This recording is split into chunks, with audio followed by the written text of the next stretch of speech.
Megan. Hey. Hey, thanks for joining me today. I'm so excited to talk to you. I have a bunch of questions. Awesome. I'm just going to start firing them away at you. So I understand you have kind of an interesting story about how you came to Merchants Fleet. Yeah, so recently I celebrated my 9th official year with Merchants, but it's more really closer to 10 because I started as a temp. And the funny story is that I found the job through Craigslist, which is not safe. I don't recommend that now, but 9 years ago, it was a different story. Did they interview you in the parking lot? Did they? No, they did not. Good. So the temp agency posted the merchant's job on Craigslist, and I didn't really know what I was applying for, to be honest. But it said merchant, said what the job was. I'm like, okay, I'm going to go for this. I interviewed for 3 different positions and ultimately landed in the transportation department. Which is interesting. So you're in HR now. You did not start there.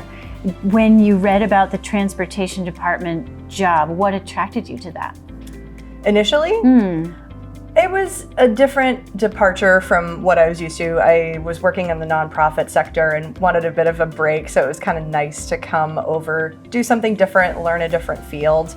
And it was exactly what I needed, and it was the perfect role for me at the time. Oh, that's great. And how long did you do that before you transitioned into HR? Yeah, I was working with our transportation manager, Steve Tremblay, for 4 years in the transportation department, dispatching teams of local drivers and also coordinating with trucking companies to get our leased vehicles moved all over the country. And then an opportunity came up in human resources, and that was actually a little bit more in alignment with where I wanted to go in my career, but also matched some of my prior experience. So I've been in the HR department since 2018. I kind of got my foot in the door as a part of the talent acquisition team and kind of moved over to HR operations. And I'm truly grateful that I honestly get to say that I love what I do and I love my team. And I'm so super grateful to have spent almost a decade here. That's awesome. Well, and speaking of team, you guys have a really big team.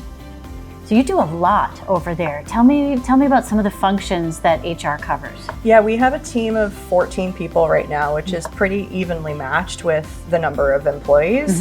And all of our roles are very highly specific. So we each have kind of a different function. So everything from benefits and compensation to performance management, retaining employees, attracting employees, keeping the employees that we have, and everything that has to do with that.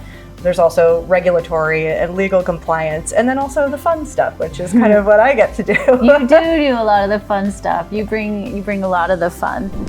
So it seems like the HR team is responsible for a lot of the employee satisfaction. Like, we have a really high satisfaction rate. Can you tell me at all about what kind of a priority is that for you in a day-to-day? Does it play a big role in what you do? Does it naturally just kind of happen with all of the engagement things we do, or is it formalized in some way? Employee engagement.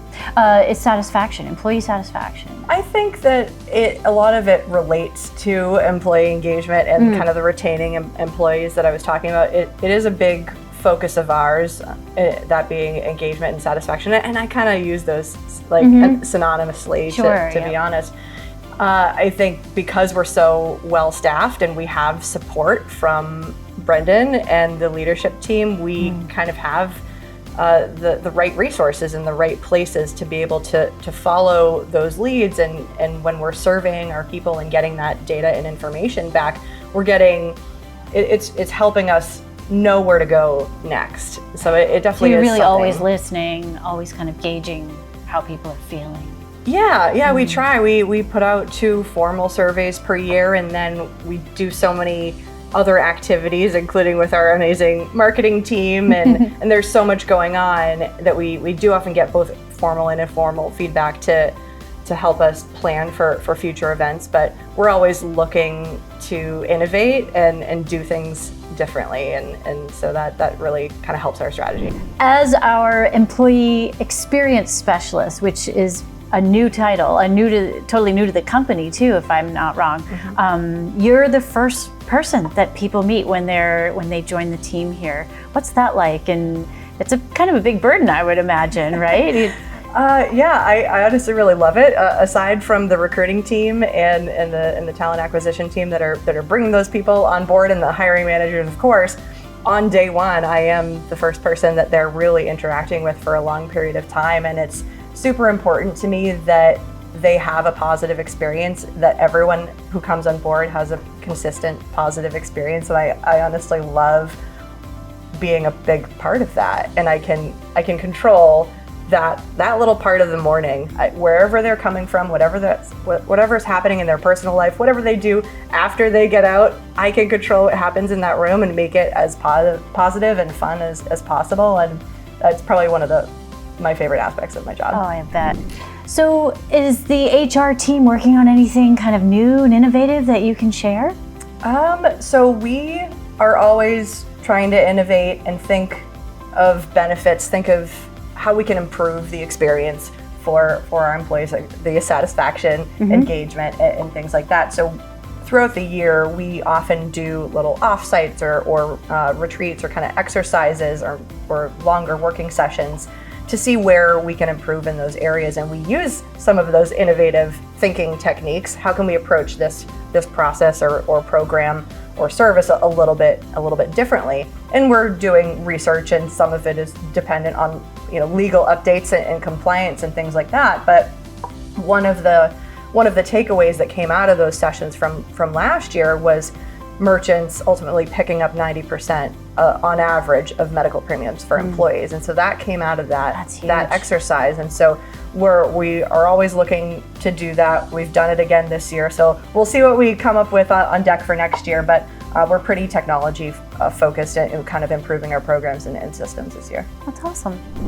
So tell me a little bit about these handprints back here. Yeah. There's a story that goes behind these? It's not a super, nothing crazy, but so we have won the best company to work for by Business New Hampshire magazine since 2015, I'm pretty sure, or 2014. This might have been the first year that we won it, because I think it's been 8 or 9 years in a row that we've won it.